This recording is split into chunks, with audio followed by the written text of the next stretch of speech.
ጠዋት ካልጋ ተነስተ ምንም አይነት ከባድ አካላዊ ስራ አልሰራህም፣ ድንጋይ አልተሸከምክም፣ እርሻ አላረስክም ወይም ረጅም መንገድ በእግር አልሄድክም።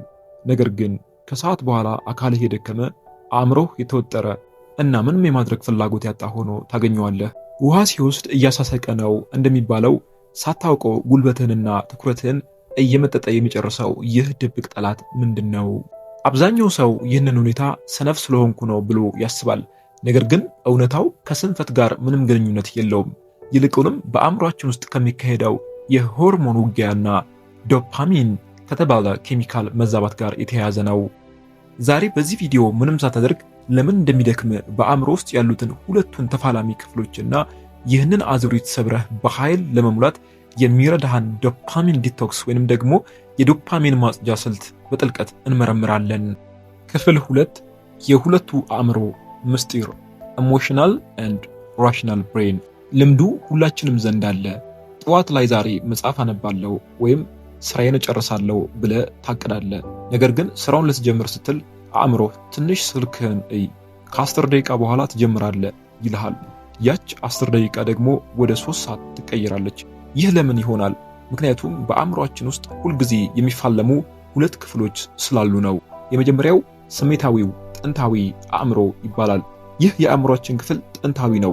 ስራው ፈጣን ደስታን መፈለግና ህመምን ወይም ድካምን ማስወገድ ነው። አስቸጋሪ ነገሮችን አይወድም። አሁን ደስ የሚል ነገር አድርግ እያለ የሚጮኸው ይህ ክፍል ነው። ሁለተኛው አሳቢው የፊት ክፍል አእምሮ ፕሪፍሮንታል ኮርቴክስ። ይህ ደግሞ የረጅም ጊዜ ግቦችን የሚያቅድ የሚያሰላና ምክንያታዊ የሆነ የአእምሯችን ክፍል ነው። ዛሬ ብሰራ ነገ ውጤት አገኛለሁ ብሎ የሚያስበው ይሄ ነው።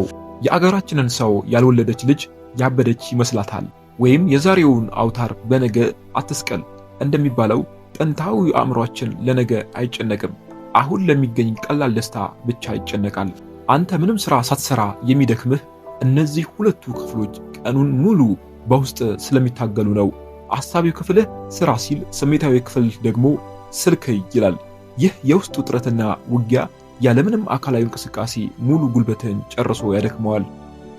ክፍል 3 ዶፓሚን ምንድነው? ዶፓሚን የሚባለው አእምሯችን የሚያመርተው የደስታ ወይም የመሻት ሆርሞን ነው። ብዙ ሰዎች ዶፓሚን የሚመረተው ደስታን ስናገኝ ብቻ ይመስላቸዋል። ነገር ግን ዶፓሚን የደስታ ሳይሆን የመሻትና የእንቅስቃሴ አንቲሲፔሽን ኤንድ ሞቲቬሽን ሆርሞን ነው። አባቶቻችን ድሮ አደን ሲያድኑ፣ ፍሬ ሲለቅሙ ወይም ከባድ ስራ ሰርተው ሲጨርሱ አእምሯቸው በጥቂቱ ዶፓሚን ይለቅላቸው ነበር። ዶፓሚኑ ጥሩ ስራ ሰርተሃል፣ አሁንም ቀጥል የሚል ሽልማት ነበረው። ዛሬ ግን ዓለማችን ተቀይራለች። አእምሯችን ሳይደክም ምንም አይነት ጥረት ሳያደርግ ከፍተኛ ዶፓሚን የሚያስገኝባቸው መንገዶች ተፈጠሩ። አእምሮህ ያለምንም ጥረት ከፍተኛ ዶፓሚን ማግኘት ሲለምድ መደበኛው ህይወትህ ይሰለቻል። መጽሐፍ ማንበብ፣ ማጥናት ወይም ስራ መስራት ዝቅተኛ ዶፓሚን ስለሚሰጥ አእምሮህ እንደ እስር ቤት ይቆጥረዋል። ያልጠገበ አህያ የትም ይፎካከራል እንደሚባለው ባዶ ደስታን ባበዛ ቁጥር አእምሮህ ይበልጥ ይራባል፣ ይደክማል። ነገር ግን ምንም ውጤታማ ስራ መስራት አልቻልህም። ክፍል 4 ምንም ሳታደርግ ለምን ይደክመሃል? አሁን ወደ ዋናው ጥያቄያችን እንመለስ። ምንም ሳታደርግ ለምን ይደክመሃል? የመጀመሪያው የዶፓሚን ዝቅጠት ዶፓሚን ክራሽ። በስልክ ላይ አጫጭር ቪዲዮዎችን ስታይ ወይንም ሶሻል ሚዲያ ስትጎለጉል የዶፓሚን መጠንህ በአንድ ጊዜ ወደ ላይ ይወጣል። ነገር ግን ከጥቂት ደቂቃዎች በኋላ ይወርዳል። ሲወርድ ደግሞ ከነበረበት መደበኛ መጠን በታች ይወርዳል። ይህ ዝቅጠት ሲከሰት የድካም የጭንቀትና የባዶነት ስሜት ይሰማሃል። ሁለተኛው የመረጃ ጫና ኢንፎርሜሽን ኦቨርሎድ። አንተ አልጋ ላይ ተጋድመ፣ ነገር ግን አእምሮህ በሺዎች የሚቆጠሩ ምስሎችን፣ ዜናዎችን፣ የሰዎችን ህይወትና ማስታወሻዎችን ሲያሰላ ነበር። አእምሮህ ልክ እንደ ኮምፒውተር የጀርባ ፕሮግራሞች ባክግራውንድ ሳብ ሙሉ ራምህን ጨርሶታል። ሶስተኛው የጥፋተኝነት ስሜት ዲሲዥን ፋቲግ ኤንድ ጊልት።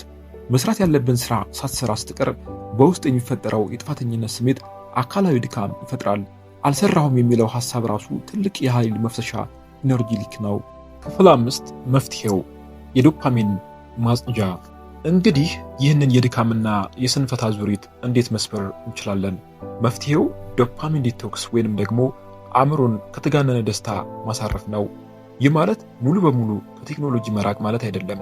ይልቁንም የአእምሯችንን የመሻት ስርዓት ሪሴት ማድረግ ነው።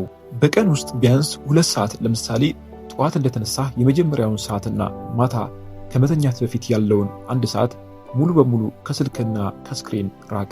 ጠዋት እንደተነሳ ስልክን ካየህ ቀኑን በሙሉ አእምሮህን ለዶፓሚን ጥመኝነት አዘጋጀኸው ማለት ነው። በዛሬው ዓለም ውስጥ ሰዎች 10 ሰከንድ እንኳን መሰልቸት አይፈልጉም። ታክሲ ውስጥ፣ ወረፋ ላይ ወይንም ደግሞ ሌሎች ነገሮችን ሲያከናውኑ ስልካቸውን ያወጣሉ። መሰልቸት የአእምሮ ፈጠራ የሚወለድበት ቦታ ነው። አእምሮ ምንም ነገር ሳይሰራ እንዲቀመጥ ፍቀድለት። ቀንህን ስትጀምር ከፍተኛ ትኩረት የሚሰጠውን ስራ የቀደመው በቅሎ መንገድ ይመራል እንደሚባለው ከባዱን ስራ አስቀድመ ስትጨርስ አእምሮህ እውነተኛና የተረጋጋ ዶፓሚን ያመነጫል። ይህም ሙሉ ቀኑን በኃይል እንድትሞላ ያደርግሃል። ትንንሽ ግቦችን ወደ ትንንሽ መረጃዎች ክፈላቸው። 1 ገጽ መጽሐፍ ማንበብ፣ ለ10 ደቂቃ መስራት። እነዚህን ስትጨርስ አእምሮህ አሸንፊያለሁ የሚል ጤናማ የዶፓሚን ሽልማት ይሰጥሃል። ድካምህ አካላዊ አይደለም፣ የአእምሮ የሆርሞን መዛባትና የትኩረት መበታተን ውጤት ነው። ሕይወትህን ለመቀየር ረጅም መንገድ መጓዝ አያስፈልግህም። ዛሬውኑ ስልክህን ለ1 ሰዓት ያህል አርቀህ አስቀምጥ። ከአእምሮህ ጋር ብቻ ተቀመጥ። ትኩረትህን ስትመልስ ጉልበት ይመለሳል። ጉልበትህ ሲመለስ ደግሞ ሕይወትህን መቀየር ትጀምራለህ። በቀን ውስጥ ስንት ሰዓት በስልክ ላይ ታሳልፋለህ? ዛሬ የዶፓሚን ዲቶክስ ለማድረግ ዝግጁ ነህ? በኮሜንት አጋሩኝ። ቪዲዮው ትምህርታዊ ሆኖ ካገኛችሁት ላይክ ማድረጋችሁን አትርሱ። ለጓደኞቻችሁ ሼር አድርጉት። ለተጨማሪ ተመሳሳይ ስነ ልቦናና የህይወት ክህሎት ቪዲዮዎች ቻናሉን ሰብስክራይብ በማድረግ የደውል ምልክቷን ተጫኑ።